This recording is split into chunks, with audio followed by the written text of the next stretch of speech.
Buenos días. Buenos días, doctora. Buenos días. Bueno, voy a pasar asistencia y encenderán la cámara, ¿sí? Álava. Presente, doctora.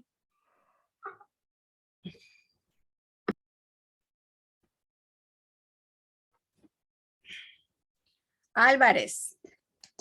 Presente, doctora. ¿Dónde estás? Ah, ya te vi, Anthony. Arteaga. Presente. Banda. Presente. Carmona. Carmona. Cedeño Marcillo. Presente. Cedeño Vera. Presente. Chávez. Chávez. Delgado Ramírez. Presente, Delgado doctora. Ramírez. Presente. Presente aquí. Espinosa. Presente. Figueroa. Presente. Franco. Presente. Godoy.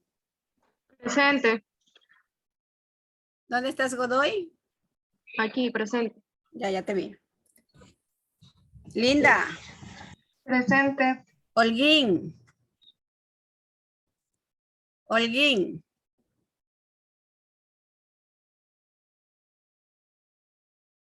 Jiménez. Presente. Lor. Buenaventura. Macías Zambrano Ángela. Macías Zambrano Carla, por favor, estamos en clase. Macías Zambrano Carla.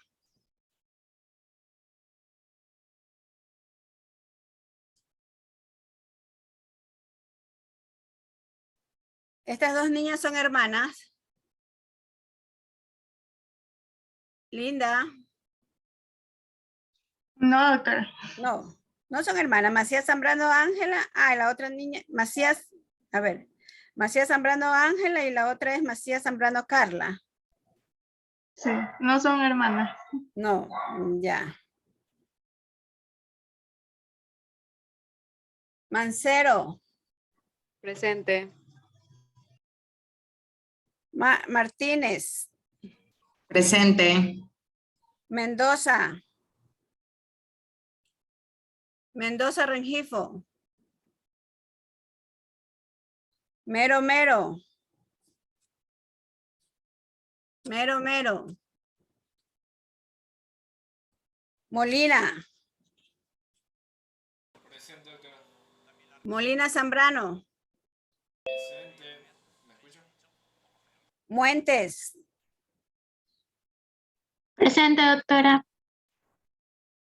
Muñoz Alcíbar. Presente, doctora. Muñoz Zambrano. Presente. Naranjo. Presente. Pico. Presente. Piloso. Presente. Quirós. Presente. Reyes. Presente, doctora. Sancán. Sancán.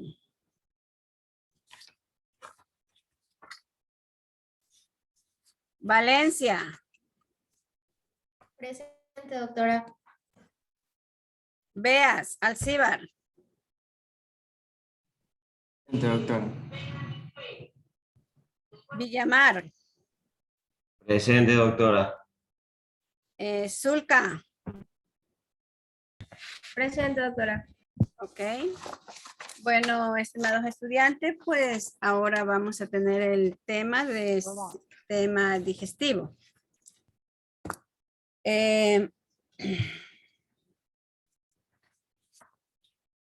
Sistema digestivo. ¿Quién es el líder de este equipo?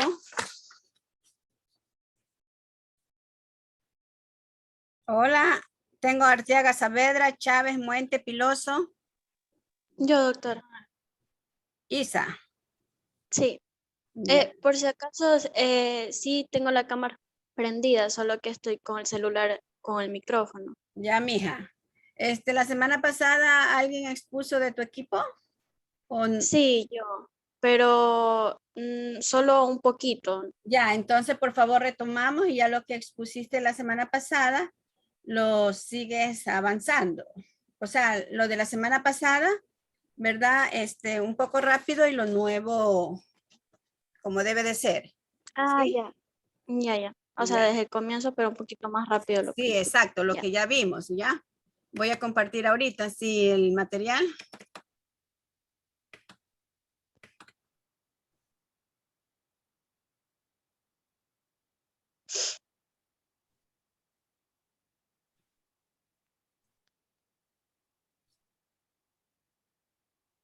Sí, está haciendo calor, Dios mío.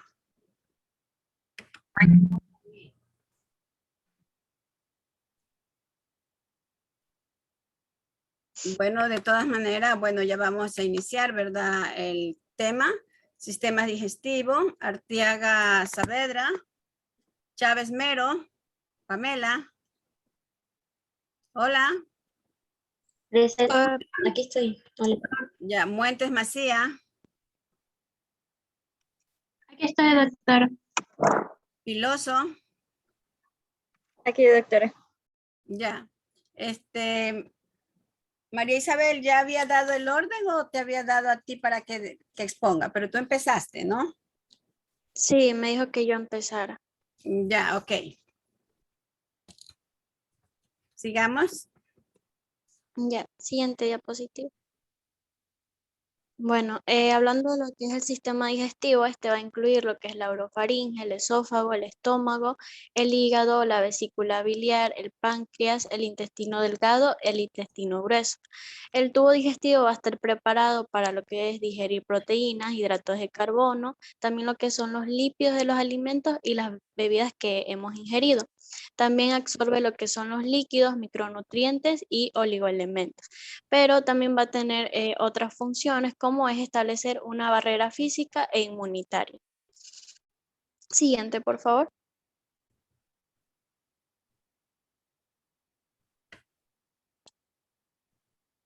Ya, van a ver lo que son las células que llegan a recubrir lo que es el tubo digestivo. Estas van a tener una vida aproximadamente de 3 a 5 días y luego estas se llegan a desprender hacia la luz y son recicladas. Y lo que es la función óptima de lo que es el tubo digestivo parece depender más de lo que es un aporte nutricional o sea, de un aporte constante de alimentos que de un consumo de grandes cantidades de este. Siguiente.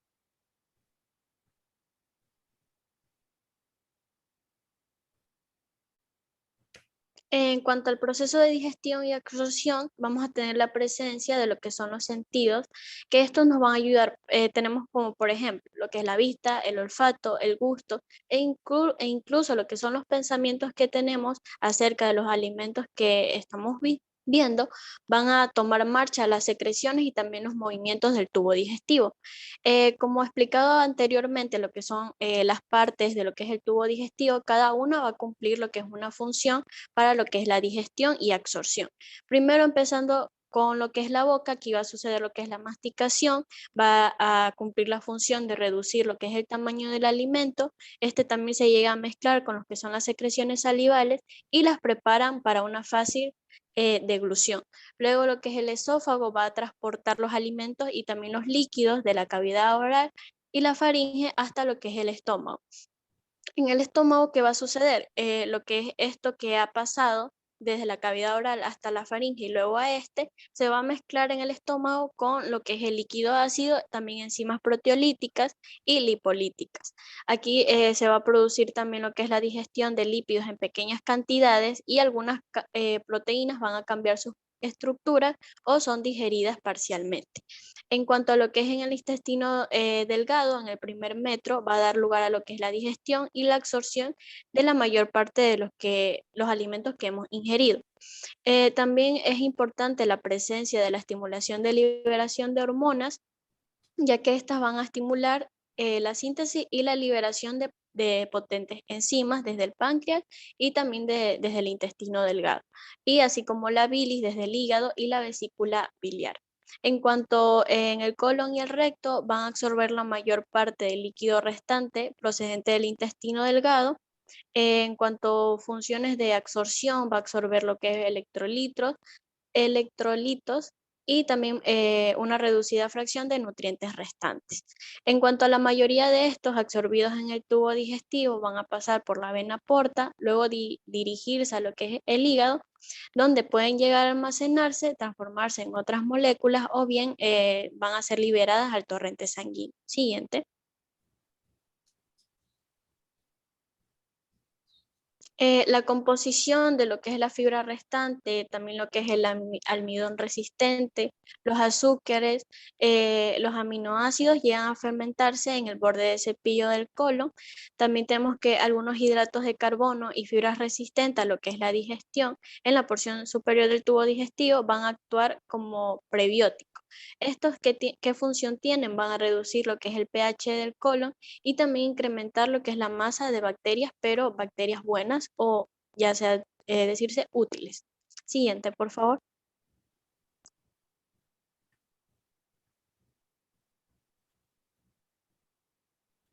También vamos a tener el manejo de lo que son las enzimas en la digestión. Lo que es la digestión del alimento se va a conseguir por la hidrólisis dirigida por estas enzimas. Vamos a tener, por ejemplo, cofactores como el ácido clorhídrico, la bilis, el bicarbonato sódico, que van a llegar a favorecer lo que es el proceso de la digestión y también de la absorción. Estas enzimas son sintetizadas en las células especializadas de la boca, el estómago, el páncreas, también el intestino delgado, y estas llegan a ser liberadas hacia la luz para cumplir sus debidas funciones. En el intestino grueso, por lo general, no se llegan a secretar enzimas digestivas adicionales, excepto en el caso de lo que es la fibra y también en algunos hidratos de carbono. Y en cuanto a la digestión y la absorción, se llevan a llevar a cabo principalmente en el intestino delgado. También en su mayor parte lo que son los hidratos de carbono, los lípidos y también lo que son las proteínas deben ser transformadas a sus constituyentes más sencillos. Esto ya gracias a las enzimas digestivas para así estos hacerlo mucho más pequeños para su absorción más facilitada. Siguiente. Gracias, Isa. Bueno, lo que nos acaba de decir la compañera, ¿verdad? Esto ya ustedes lo saben, porque ustedes ya en anteriores clases, pues, o en anteriores semestres, ¿verdad? Esto está relacionado con la bioquímica, ¿verdad? Y no solamente con la bioquímica, sino también con la morfofisiología, porque aquí lo que nos acaba de decir la compañera Arteaga, ¿verdad? Es cómo está formado, ¿verdad? El sistema digestivo. Nos ha hablado en breve de su parte, de cada una de las partes, ¿verdad? Y cada una de las funciones hasta donde hayamos avanzado. Cabe señalar, ¿verdad? Que el proceso digestivo, pues ya la compañera dio un orden en esta lámina que estamos en el proceso digestivo y de absorción, ¿verdad? Ellos tienen que cumplir un orden. No es que nosotros vamos a empezar con la ingestión y de pronto ya vamos a terminar con la excreción, sino que esto es un camino, es un proceso. Si recordamos cuando hablábamos de la nutrición, ¿verdad? Tenemos que la nutrición es un proceso involuntario, son procesos metabólicos pero involuntarios. Nosotros no le podemos ordenar, ¿verdad?, al sistema digestivo y decir, bueno, ahorita comí carne y tienes que hacer esto. No, él ya sabe, este sistema ya sabe lo que tiene que hacer, cuándo lo tiene que hacer y cómo lo tiene que hacer, ¿verdad? Es decir, que si estamos en la ingestión, pues nos vamos a pasar, por decir, al paso de la excreción, no, sino que tiene que ir paso a paso para que se cumpla con normalidad o para que se cumpla la función exacta del sistema digestivo, ¿no? Ya nosotros vimos que para transformar, ¿verdad?, los alimentos, pues nuestro sistema digestivo tiene que cumplir con 6 pasos, ¿sí? Entonces, muchas gracias, ¿sí? Continuamos, por favor. Yo creo que les dije que era por orden de lista, ¿sí? Ahora tenemos Chávez, Mero, Pamela. Siguiente diapositiva. Aquí nos quedamos, Pamela, falta esta. Sí, ya. Tenemos lo que son los reguladores de la actividad digestiva. Vamos a tener dos elementos importantes que son los mecanismos neuronales y las hormonas neuropéptidas. Dentro de lo que son los mecanismos neuronales, vamos a ver que la contracción y el mezclado del contenido luminal, o también denominado kilo, va a ser el resultado de la actividad coordinada de los nervios entéricos, de los nervios extrínsecos, de las células endócrinas y el músculo liso. Este mecanismo neuronal va a estar constituido de un sistema intrínseco que va a estar formado por las dos capas de nervios que van a estar incluidas en la pared intestinal, y un sistema externo de fibras nerviosas que estas van a entrar y salir del sistema nervioso central y autónomo. Tenemos también que los receptores mucosos de la pared intestinal son sensibles a la composición del quimo y la distensión luminal, por lo que van a enviar impulsos a través de los nervios submucosos y mientéricos. Dentro de estos vamos a tener neurotransmisores importantes que eran el noradrenalina, la acetilcolina, la neurotensina, la serotonina, el óxido nítrico y la sustancia P. La inervación autónoma, esta va a ser procedida de lo que son las fibras simpáticas, y que van a acompañar a los vasos sanguíneos y a las fibras también parasimpáticas, tanto de los nervios vagos y los pélvicos. Pues esto ya lo vimos anteriormente, esto se relaciona con la anatomía antes vista, y también nos proporciona un ejemplo. Como había mencionado antes nuestra compañera, ella con el simple hecho de que nosotros tenemos los sentidos, y al observar lo que son los alimentos, se van a activar diferentes sistemas. Dentro de ellos, un ejemplo es que la vista y el olfato se van a estimular mediante lo que es el alimento, y va a proceder a activar la vía vagal y posteriormente la secreción del ácido de las diferentes células para que éstas ayuden al inicio del proceso de la digestión. Vamos a tener que el tubo digestivo también va a enviar lo que son las señales, estas van a ser percibidas también como dolor o como cólico brusco, las náuseas, las urgencias, el vacío gástrico, entre otras. Y la inflamación también van a alterar lo que es la motilidad, la distensión intestinal, y esta se puede percibir, como nosotros hemos visto en otras materias, lo que es el dolor abdominal. Siguiente diapositiva. Un poco, Pamela, ¿no? Lo que usted acaba de decir y lo que dijo la compañera, que, o sea, nosotros con oler o ver, ¿verdad? Nos estimulan ciertos sentidos, ¿verdad? Y también, pues, lógicamente se estimulan ciertas hormonas. No cabe señalar que en psicología, pues, nosotros veíamos un ejemplo, ¿no? Por decir, a los perros como que se les había acostumbrado que usted le tocaba la campana, y los perritos antes de ver la alimentación ya estaban salivando, ¿sí? Entonces el estímulo de ella era solamente escuchar la campana.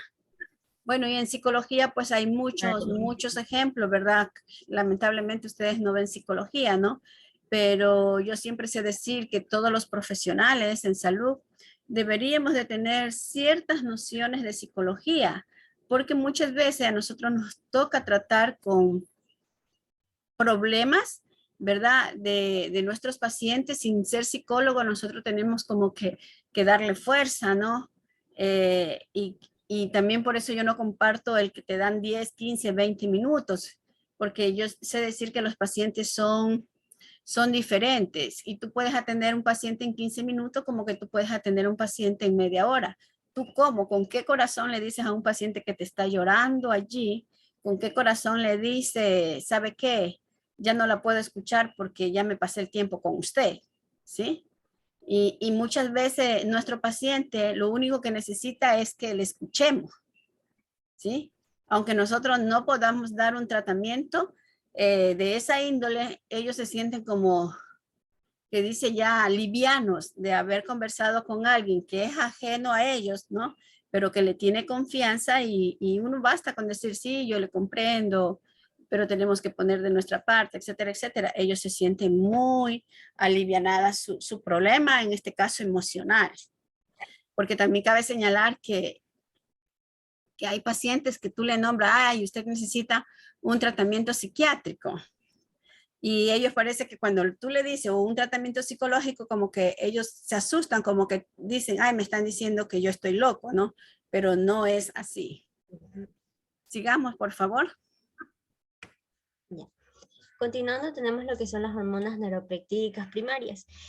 Vamos a tener que la regulación en el tubo de la acción del tubo digestivo van a participar, pues como se ha mencionado, diferentes hormonas, y estas van a actuar tanto de manera local o distal.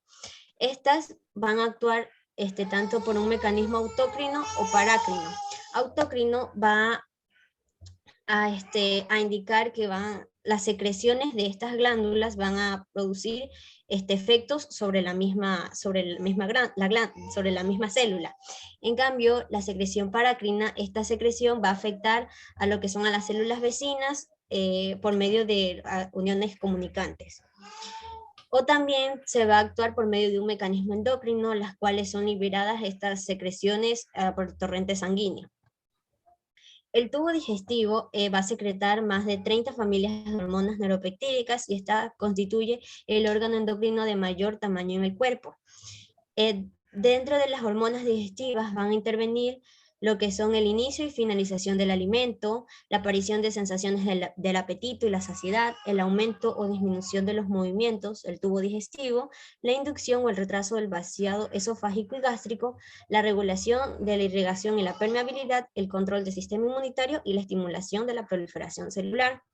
Dentro de las hormonas secretadas vamos a tener la gastrina, la secretina, la colecisteína, el GIP o polipéptido inhibidor gástrico y el GLP-1, péptido similar al glucagón tipo 1 y la motilina.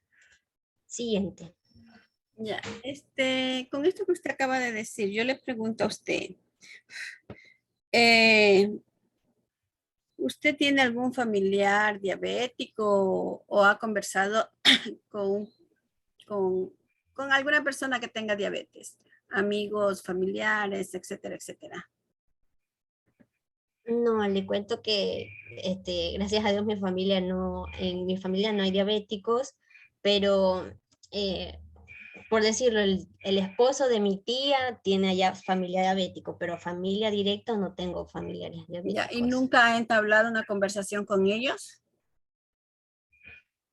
No, tampoco, o sea, solamente así de distancia, saludos nada más. Ya. Por favor, en la próxima semana, si quisiera que usted interrumpa antes de iniciar la clase, y le recomiendo a usted que trate de hablar con ese pariente, ¿no? Porque ya sería pariente suyo, de hablar cuál es su tratamiento nutricional, ¿ya? Lo que yo necesito saber es, y todos, por favor, si todos tienen un pariente, un familiar cercano, un amigo diabético, yo necesito saber cómo están manejando la parte nutricional, si la están manejando con 3 comidas diarias y 2 colaciones, o si la están manejando solamente el desayuno y un almuerzo. Y más que el número de comidas me interesaría es cómo, si es que son 2 comidas solamente, cómo ellos se sienten. O sea, cuál fue el trámite o cuál fue su adaptación a eso, ¿sí? Y si que supongamos que él les diga, es que yo antes desayunaba, almorzaba y merendaba y tenía 2 colaciones, pero yo ahora solamente hago desayuno y almuerzo. Entonces, esa transición de las 3 comidas más 2 colaciones y que supongamos que tengan 2 comidas principales ahora, o sea, ¿qué sintieron? ¿Cómo fue su comportamiento? No solamente para usted, sino para todos, ¿verdad? Para todos los que estamos aquí, ¿verdad? Si es que tenemos algún pariente o alguien cercano de diabetes, ¿no? Y a lo mejor, pues cuando nosotros vemos que las hormonas digestivas intervienen, ¿verdad? Lógicamente, en la alimentación, al inicio y a la finalización de la alimentación, yo personalmente, de pronto yo estoy equivocada. Yo personalmente no comparto mucho eso de las 2 comidas. ¿Por qué? porque nuestros pacientes se vuelven ansiosos, ¿no? Supongamos que yo le digo, usted desayuna a las 8 y va a almorzar a las 4 de la tarde, ¿sí? Y ese almuerzo es almuerzo y merienda. Entonces, desde ya un paciente es ansioso independientemente de qué es lo que tenga, y más aún si es diabético y si se trata de la alimentación, porque entonces toda la familia debería de adaptarse a ese sistema, ¿verdad? Con 2 comidas, porque supongamos que ya el paciente ya esté jubilado y que esté en la casa, y si en la casa hacen desayuno, almuerzo y merienda para la otra gente, pues imagínense cómo se va a sentir nuestro paciente si a él solamente le hacemos las 2 comidas, ¿sí? Ya hemos visto que la estimulación es un papel muy importante, ¿verdad? Si alguien está cocinando y nos llega el olor por medio del olfato, pues lógicamente que una de las hormonas se va a estimular, ¿ya? Entonces allí va a venir el problema. Entonces a veces, ¿verdad? A veces nosotros como profesionales no vemos esa característica, ¿no? Y entonces por eso es que yo digo que los planes de alimentación para los pacientes no solamente es para el paciente, sino también para los familiares. O sea, nosotros como familiares tenemos que ayudar. ¿Sí? Continuamos. Sí, diapositiva. Ahí, sí. Digestión en la boca. Las 3 partes de las glándulas salivales vamos a tener lo que son las glándulas parótidas, las submandibulares y las sublinguales. Estas van a producir aproximadamente 1,5 litros de saliva al día. Esta secreción comienza con la digestión del almidón y también vamos a tener que diferentes enzimas que van a participar aquí. Dentro de ellas vamos a tener lo que es la amilasa, que esta de aquí también llamada tialina. Esta de aquí es una secreción serosa y esta secreción viene a ser mínima y esta divide el almidón y la glucosa y se inactiva cuando llega el contenido ácido del estómago. Las secreciones orofaringeas también van a contener una lipasa que es capaz de digerir algunas grasas. La masa del alimento masticada o el bolo va a pasar hacia la zona posterior de la faringe para ser deglutida. Y el peristaltismo va a mover el alimento hacia el estómago. Siguiente diapositiva.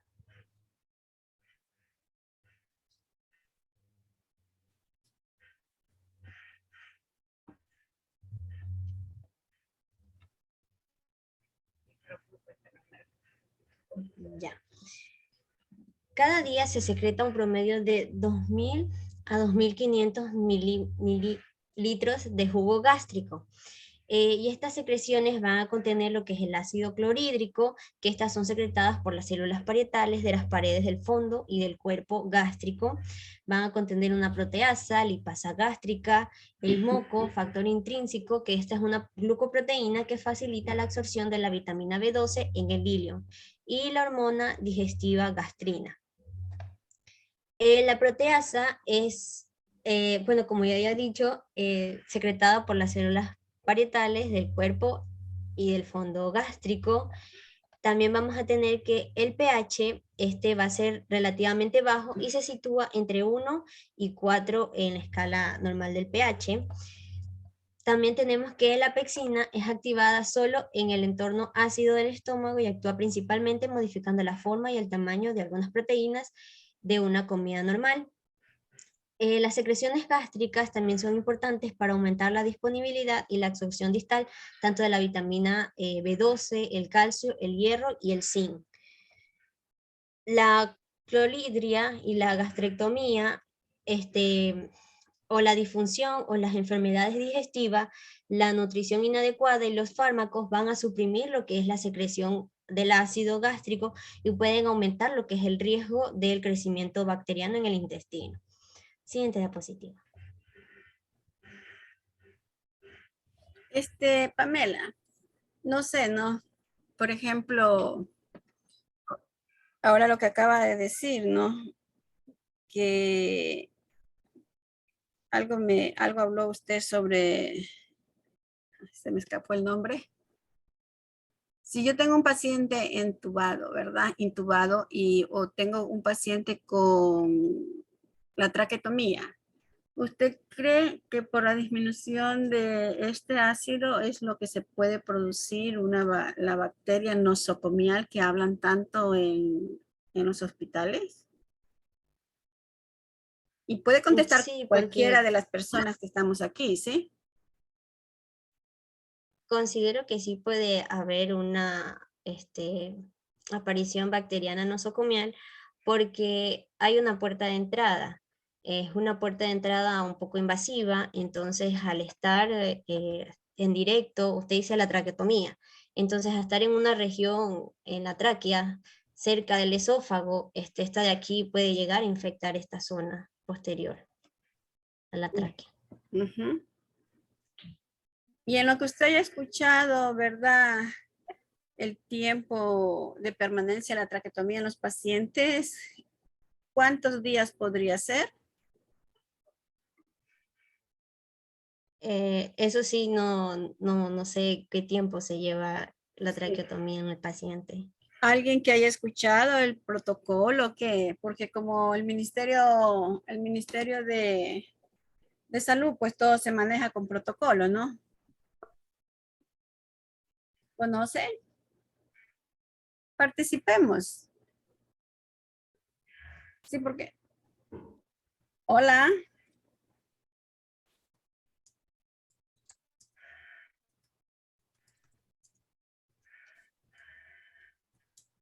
Entre 30 y 60 días, ¿no?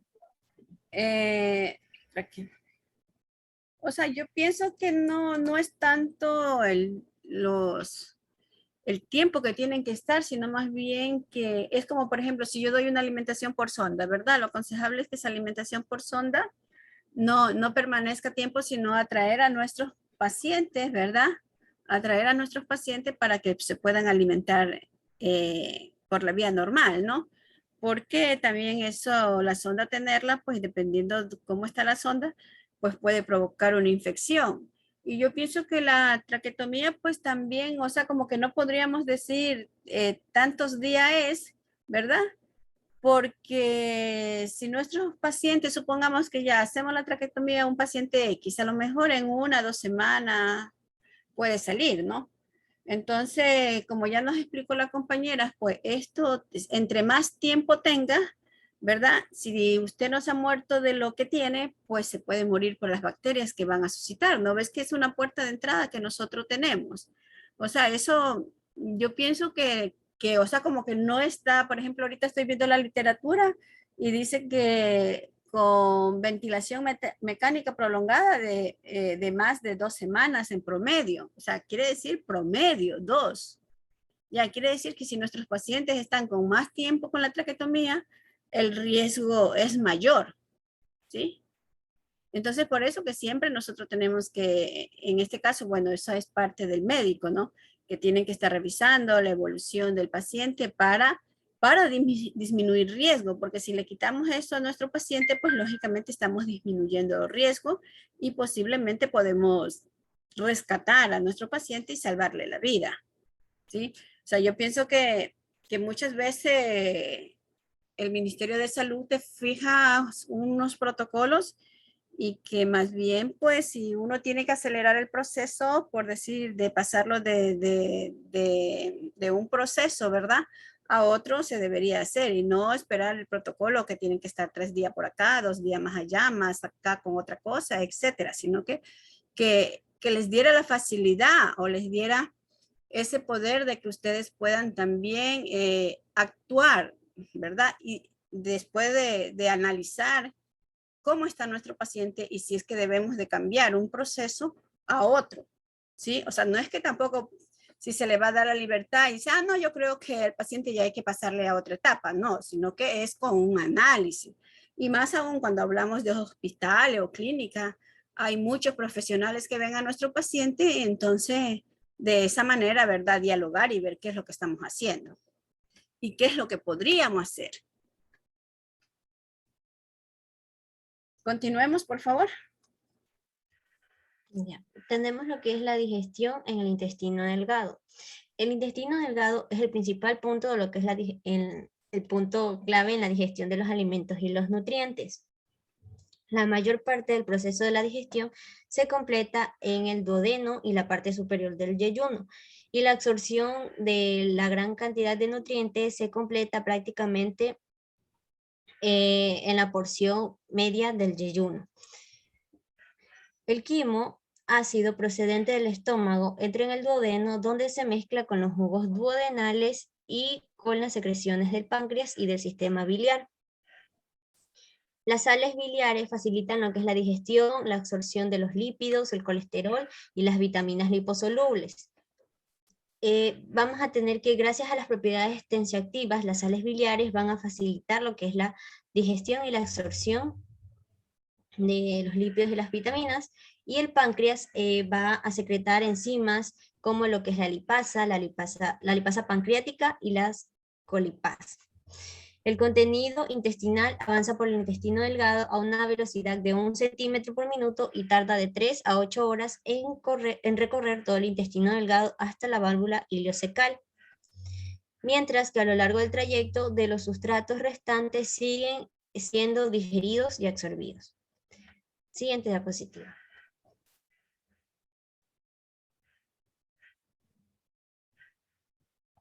Ya, tenemos lo que es la absorción en el intestino delgado.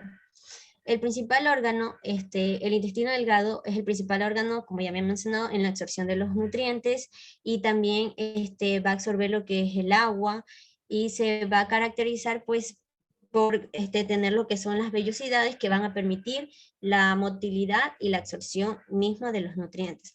La combinación de pliegues, como ya me había mencionado, las vellosidades, el borde en cepillo, van a formar lo que es una superficie de absorción, y aquí, como podemos ver en la imagen, va a tener diferentes lo que son los capilares sanguíneos que van a facilitar, o sea, que van a absorber lo que son los nutrientes. La función de las vellosidades, como ya dije, va a absorber lo que son los nutrientes que van a llegar al torrente sanguíneo. Siguiente diapositiva.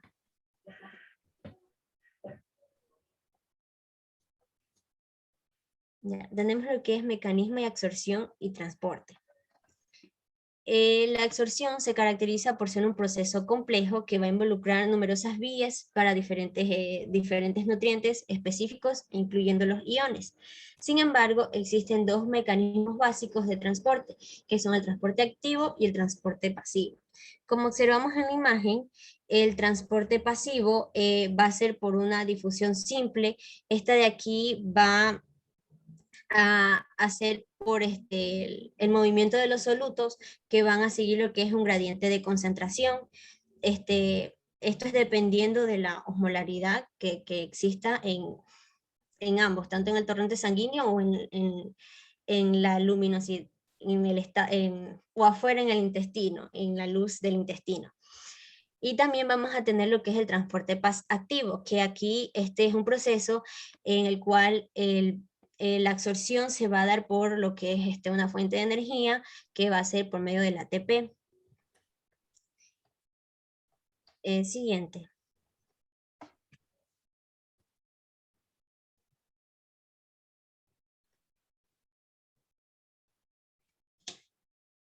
Ya, tenemos lo que es el intestino. Disculpe, ¿sigue Pamela o ya podemos continuar las demás? Es que se acaban las diapositivas. Estamos 13. Bueno, continúa, por favor. La compañera que preguntó. Ah, ya. Sí, gracias, Pamela.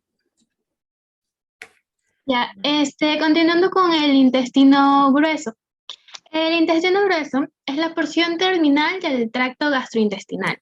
Sus funciones se van a basar sobre todo en completar la absorción, en la producción de ciertas vitaminas y en la formación de heces y la expulsión de estas del cuerpo. Además, va a secretar una especie de moco que va a proteger a la pared intestinal de la escoriación y de la actividad bacteriana, además de que proporciona un medio adecuado para que se produzcan o se mantengan las heces. Usualmente las heces van a variar en una proporción de un 75% de agua aproximadamente y un 25% de sólidos, aunque las proporciones son muy variables. Y usualmente la composición de estas heces en su estructura química está compuesta por agua, sales inorgánicas, células epiteliales descamadas de la mucosa, del mismo tracto gastrointestinal, de bacterias, productos de la descomposición bacteriana, nutrientes digeridos pero no absorbidos y partes indigeribles de los alimentos. La cantidad de deposiciones intestinales que una persona tiene en un periodo determinado va a depender de diversos factores, como la dieta, la salud de la persona, si está presente con problemas de estrés, si tiene una actividad física, es decir, estilos de vida, entre otros. Y el rango normal de deposiciones de una persona varía mucho, de entre 2 a 3 deposiciones por día a 3 a 4 deposiciones por semana. Además, diariamente, una persona ingiere alrededor de 2 litros de líquido entre alimentos y las bebidas. Y se secretan aproximadamente 7 litros de este líquido en el tubo digestivo. En circunstancias normales, el intestino delgado absorbe la mayoría de este líquido y aproximadamente 2 litros pasan a través del intestino grueso. Siguiente. Y te pregunto, si yo ingiero agua, ¿a dónde pasa el agua que yo ingiero?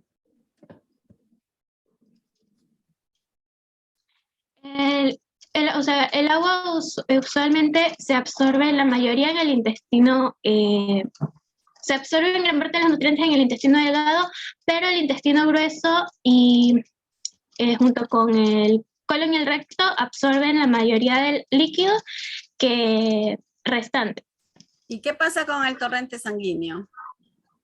El agua usualmente es muy utilizada para la mayoría del metabolismo de todo el organismo y también para la creación de la sangre, y además es filtrada a través de los riñones para poder luego ser excretada.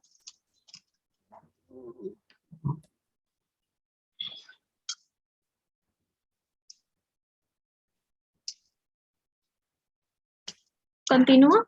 Sí, por favor.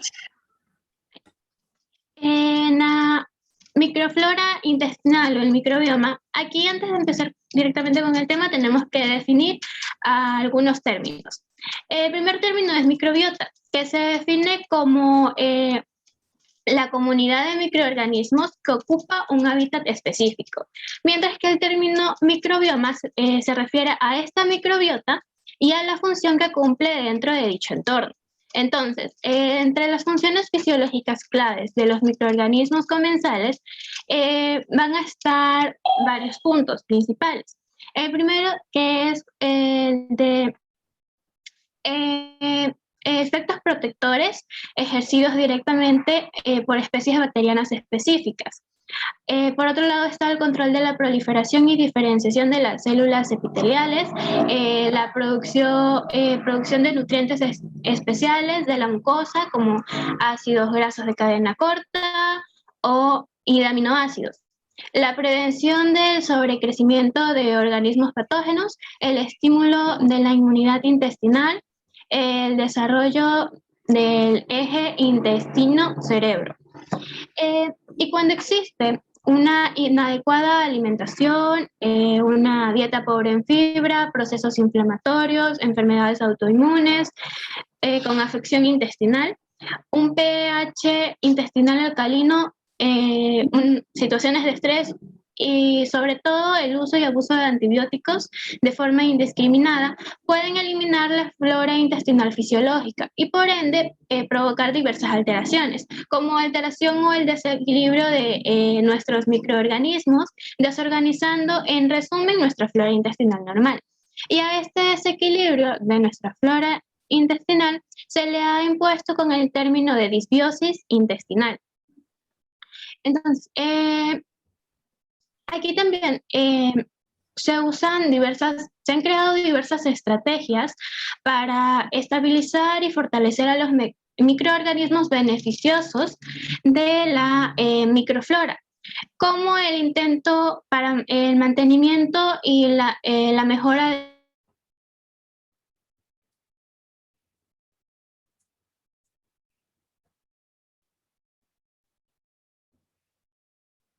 Hola. Se quedó sin audio la señorita Muentes.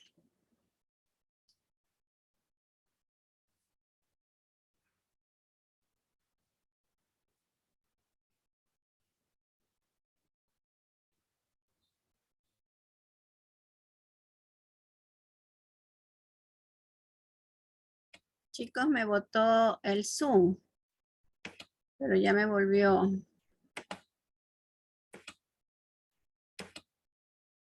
Continuamos, por favor.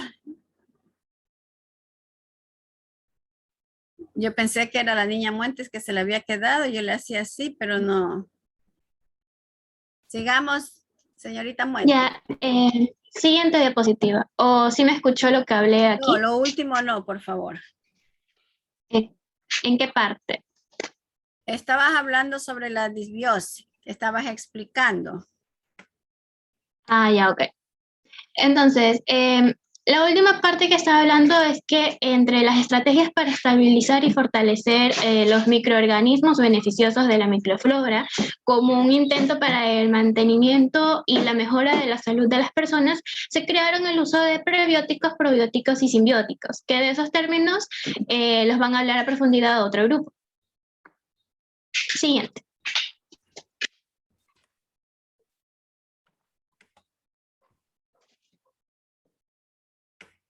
Esta es tu última lámina, ¿sí? Después empieza la otra compañera. Ya.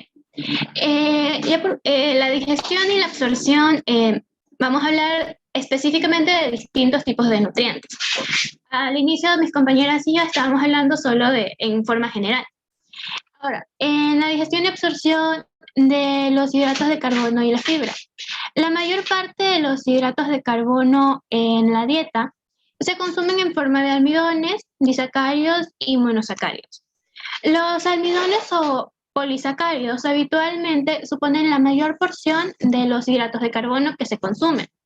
Los almidones son moléculas grandes que van a estar formadas por cadenas rectas o ramificadas de moléculas de azúcar, que van a estar unidas entre sí, principalmente entre enlaces 1,4 y 1,6. La mayor parte de los almidones de la dieta son amilopectinas o polisacáridos ramificados y amilosa, o que estos últimos son polímeros de cadena corta.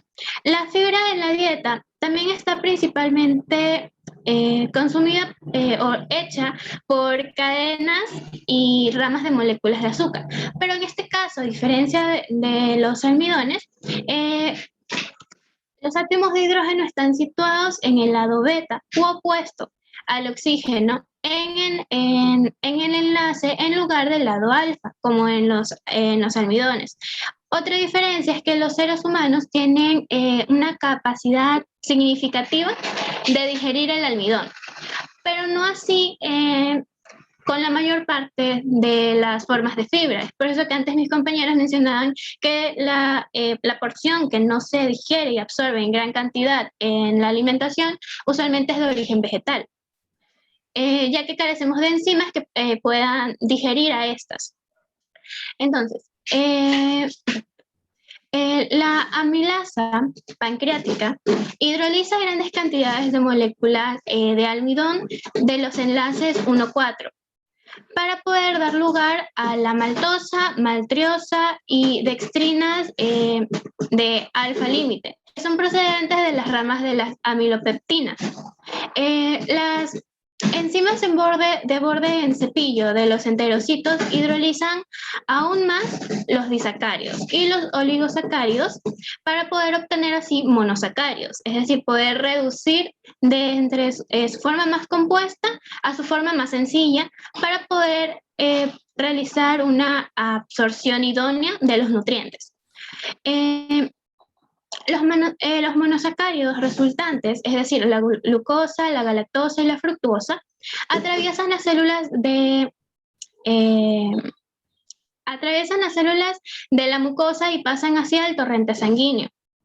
A través de los capilares de las vellosidades, desde donde son transportados por la vena porta hasta el hígado. Siguiente. Niña Muentes, ¿no? Es bien cierto lo que usted acaba de mencionar. Cabe señalar que ya más adelante tenemos el equipo que nos va a hablar sobre macro y micronutrientes, ¿verdad? Cuando nosotros hablamos de macronutrientes, pues lógicamente están los carbohidratos, ¿no? Y aunque en los temas o subtemas no aparezca fibra, pues el equipo que va a hablar sobre proteína, grasas, hidratos de carbono, cuando hables de hidratos de carbono, ¿verdad? Va a tener que hablar sobre los monosacáridos, disacárido, polisacárido, ¿verdad? Y terminando con fibra. Ya claro está que nosotros tenemos dentro de los alimentos, ¿verdad? La fibra, bueno, la fibra que se absorbe y la otra que no se absorbe, ¿no? Entonces, ¿cuál es cuál va a ser la función de la fibra? ¿Para qué nos va a servir? Entonces, esa partecita de fibra, aunque no está como subtítulo, tiene que hablar, ¿no? Entonces, se me había escapado. El nombre es fibras solubles e insolubles, ¿sí? Y cuando hablamos de los monos, disacáridos, polisacáridos, ¿verdad? O sea, ¿cuántos monosacáridos forman un disacárido? ¿Y cuáles son esos monosacáridos? A mí no tanto me interesa la bioquímica, porque ya ustedes vieron bioquímica, sino cómo se forma y cuáles, ejemplo de cuáles son estos monosacáridos, cuáles son estos ejemplos de disacáridos, y así sucesivamente, ¿sí?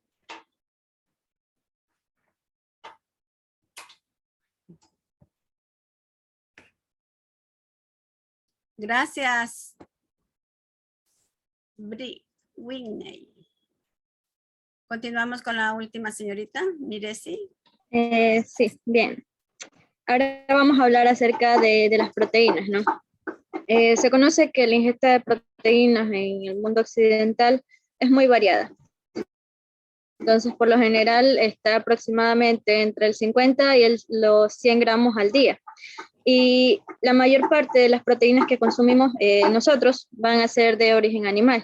A esto también se le puede añadir que además estas proteínas a lo largo de todo el tubo digestivo van a estar guiadas o acompañadas de las secreciones digestivas y las células que van a estar desprendidas de los tejidos digestivos, ¿no?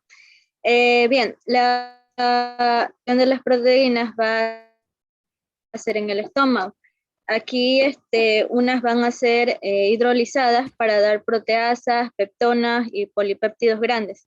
Entonces, además de esto, también hay una parte importante y es que se produce un pepsinógeno inactivo.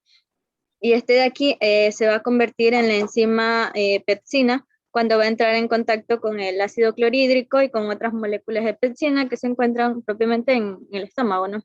Entonces, además también hay que saber que aparte de que la digestión de las proteínas van a ser en el estómago, también hay una parte importante de digestión de estas proteínas en la porción superior del intestino delgado. Aunque realmente se va a continuar alrededor de todo el tubo digestivo, pero siempre hay que tener en cuenta estas dos partes que son primordiales. Entonces, aquí en la parte del intestino superior, delgado obviamente, de aquí, todo lo que son las fracciones proteicas van a ser fermentadas especialmente por microorganismos colónicos. Entonces, para pasar ya a la parte final de la digestión de las proteínas, estas van a estar dadas en la parte del borde en cepillo de las células, donde aquí van a los dispéptidos y los trispéptidos van a ser hidrolizados hasta formar aminoácidos y estas de aquí van a su misma vez formar hidrolasas peptídicas. Entonces, finalmente, ya que se han absorbido casi todas las proteínas de momento en todo este proceso, van a llegar a la parte final del yeyuno. Y justamente hay una parte que es muy importante saber, y es que en las heces solamente se va a encontrar el 1% de las proteínas ingeridas. Entonces, además pueden quedar por ahí unas pequeñas cantidades de aminoácidos en las células epiteliales, que estas se van a usar para la síntesis de nuevas proteínas, y entre ellas nuevas enzimas que van a ser parte del intestino, y también nuevas células. Continúa, por favor, con la otra diapositiva, doctora.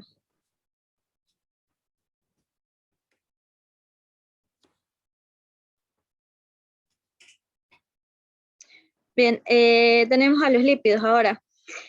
Los lípidos, aproximadamente el 97% de los que son consumidos en la dieta van a estar en forma de triglicéridos, y también el resto va a estar en forma de fosfolípidos y de colesterol.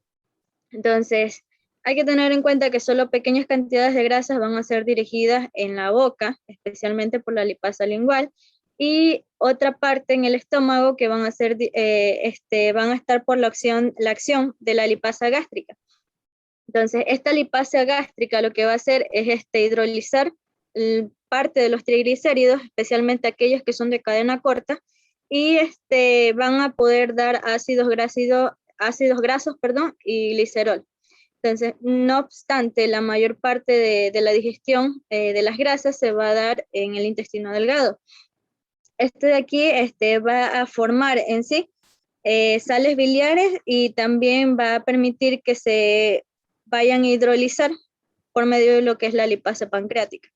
Entonces, esto de aquí es similar a lo que ocurre con lo que es la digestión de los hidratos de carbono y las proteínas, ¿no? Y hay que tener en cuenta también que la capacidad que se tiene de poder digerir lo que son y absorber las grasas va a superar lo que es la necesidad normal del cuerpo humano. Entonces, por ello, el proceso de digestión y absorción es un poco complicado, y por eso se tiene la imagen que está ahí de todo ese proceso, ¿no?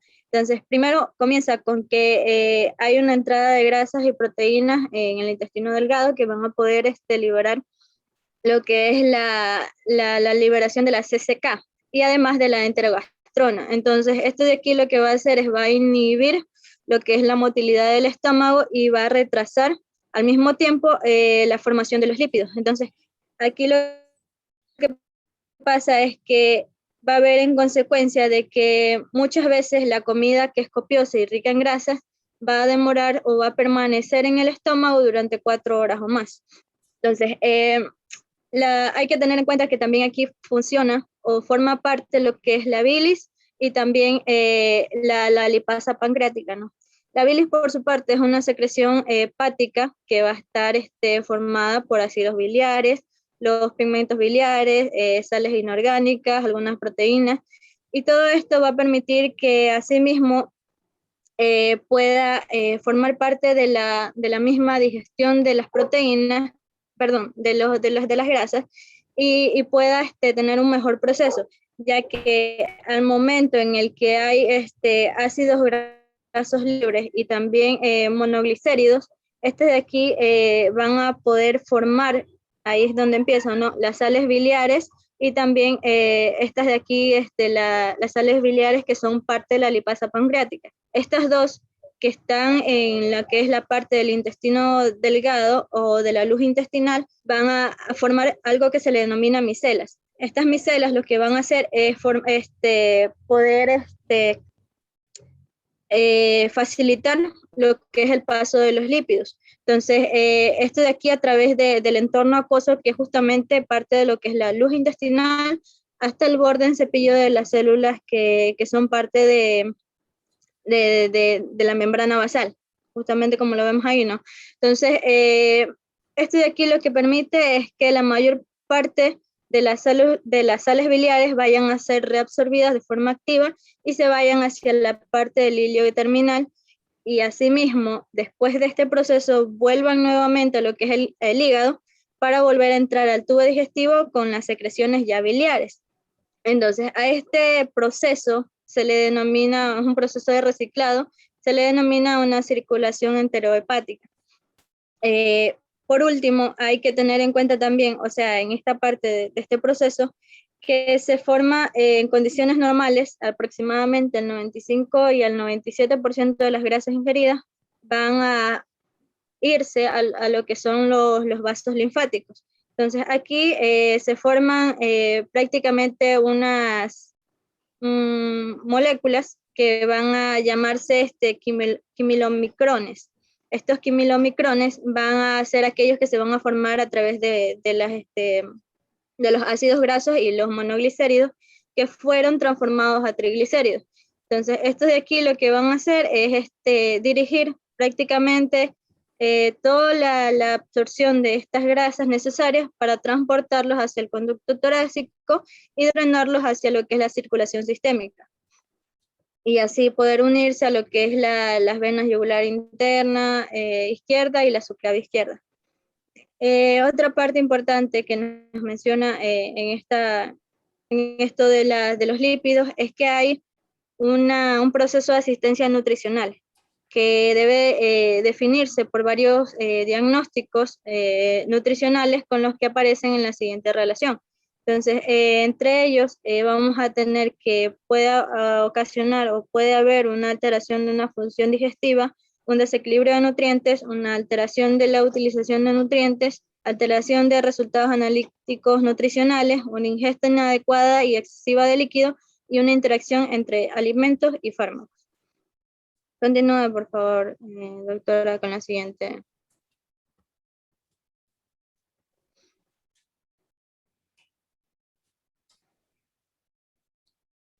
Y bien, finalmente se tienen a las vitaminas y los minerales. Estos de aquí por lo general están disponibles en los alimentos en forma de macronutrientes y se van a digerir y absorber a través de la mucosa, especialmente de la mucosa del intestino delgado. Bien, al menos la mayor parte de las vitaminas y el agua van a pasar sin modificación alguna desde el intestino delgado hasta lo que es la sangre.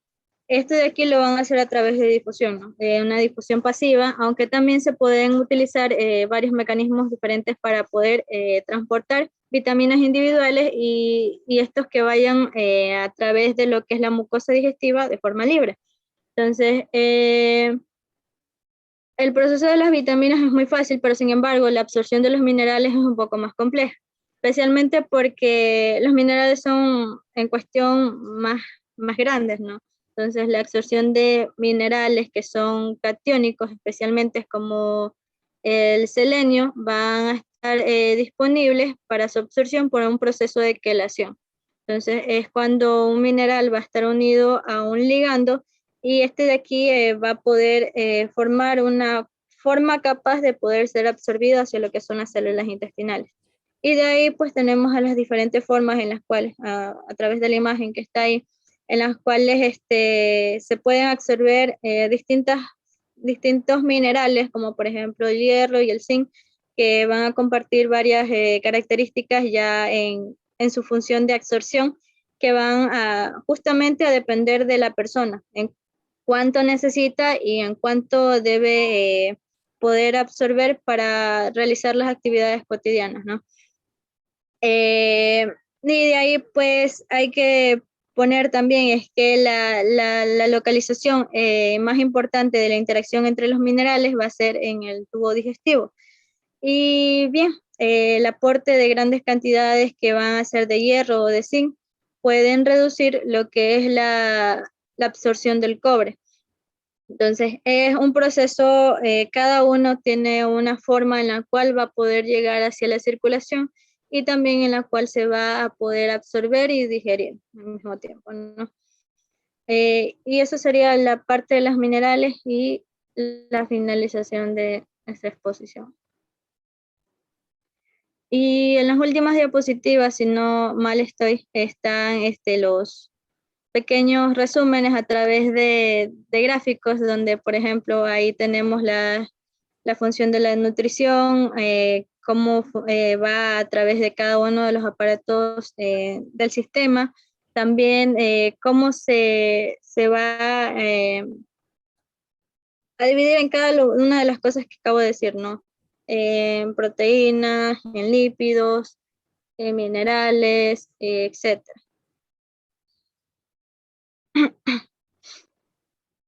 Por último, también están ahí los anexos del trabajo autónomo y también de la tutoría que tuvimos el día jueves creo que fue, viernes a las 10 de la mañana. Y también se encuentra el link de la tutoría y la bibliografía correspondiente, tanto del libro como de ciertas páginas anexas a lo que es a tratar del tema, ¿no? De nutrición. Muchas gracias. Chicos, me voy a quedar aquí porque yo todavía no me he vacunado y me han mandado un mensaje que tengo que ir al centro de salud porque yo fui la semana pasada, pero no me vacunaron y me dijeron que tenía que ir esta semana y me han mandado un mensaje que vaya porque están vacunando, que tenemos que haber 6 personas para que nos puedan poner la Sinovac, porque yo tengo, ¿no? Otra cosa también, les quiero pedir de favor, Linda, que usted me organice eso, ¿verdad? Que cada equipo que presente, pues envíe 15 preguntas, pero esas preguntas tienen que enviarlas ya, ¿verdad? Porque es para revisarlas y para, si están bien hechas las preguntas, pues lógicamente las tomaré en el examen, ¿no? Puede ser que preguntas que ustedes pongan, yo las transforme en caso clínico, pero en realidad tienen que ver con las preguntas que ustedes vayan a hacer. Eso. Entonces, en la próxima clase, ¿verdad? Vamos a esperar, vamos a tratar de abarcar 2 equipos, ¿verdad? Para no atrasarnos mucho, ¿sí? Pero lamentablemente yo ahorita tengo que ir. Y también, Linda, para las prácticas, ¿verdad? Yo creo que si avanzo, a ver, todo con la hojita. A ver, estamos en tubo digestivo. Interrumpe. Estamos en tubo digestivo. Cuando estaba... ¿Quién habla, por favor? Yo, Pamela. A ver, Pamela. Dije cuando uno llegaba atrasado en las clases, se podía comunicar al final de la clase la asistencia. Sí, Yo entré mamita. unos minutos tarde. Ya, sí, pero ya ahorita te voy a poner, pero aún todavía, ¿dónde está Pamela? Pamela, tu apellido es Chávez. Doctora, Chávez. doctora, yo también tuve ese mismo inconveniente. Chávez Mero. Ya, ¿quién más? Sí, Chávez Mero. Así es, Carla, doctora. Ya, un caballero, ¿lo escucho? No sé, yo escuché un Cristian caballero. Urián, doctora. Sancán, ¿por qué llegas tarde? Cristian A ver. Urián. No llegué tarde, doctora, el Zoom. Yo incluso escribí en el chat. Ya, cabe señalar que cuando es la práctica tiene que estar puntual, porque ahí sí yo no repito la práctica. Acuérdense que ya Linda de saber que a nosotros como docente no nos han puesto horas de práctica. Si nosotros en nuestro horario no tenemos horas de práctica, nosotros vamos a dar la práctica porque estamos conscientes de que ustedes lo necesitan. Entonces ustedes tienen que estar puntual. Ya me voy a poner de acuerdo con Guido para ver dónde yo puedo hacer las prácticas en la universidad. Cabe señalar que para las prácticas, se los digo por favor y después no me digan que no he dicho, para las prácticas tienen que imprimir las curvas infantiles y las curvas de materno, ¿sí? Esas ya están subidas en el Teams. No impriman todo el documento, solo las curvas, ¿sí? Solo las curvas. Llevarán esfero rojo, ¿verdad? Esfero rojo y un azul. Ya, bueno, la balanza, si no nos presta el doctor Nakin, yo he de llevar la balanza, que aunque sea la de baño, he de llevar las 2 cinta métricas, he de llevar las escuadras y he de llevar cinta scope.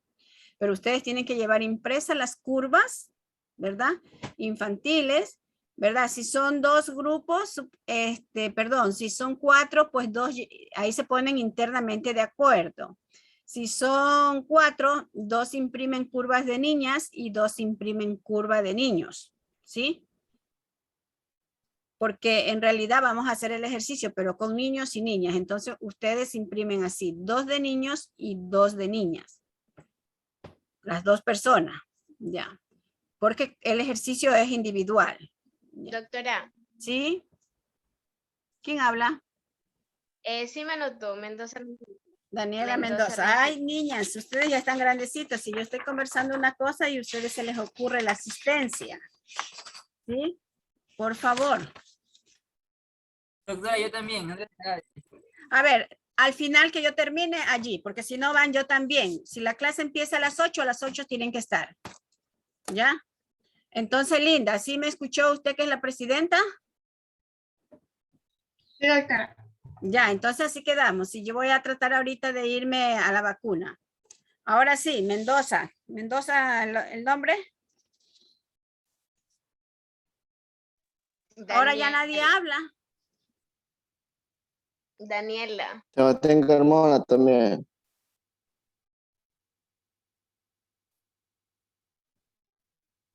Carmona parece que todavía está en la cama. Ya, ¿quién más? Vamos. Doctora, Justin Mero. Mero. Sebastián Carmona también, doctor. Mero Justin. Ya, ok. Bueno, nos vemos. No sé quién habla entre dormido y despierto, que no se le entiende nada. Eso es mala educación. Así me voy, no sé, Sebastián Carmona le dije. Ya. Bueno, chicos, hasta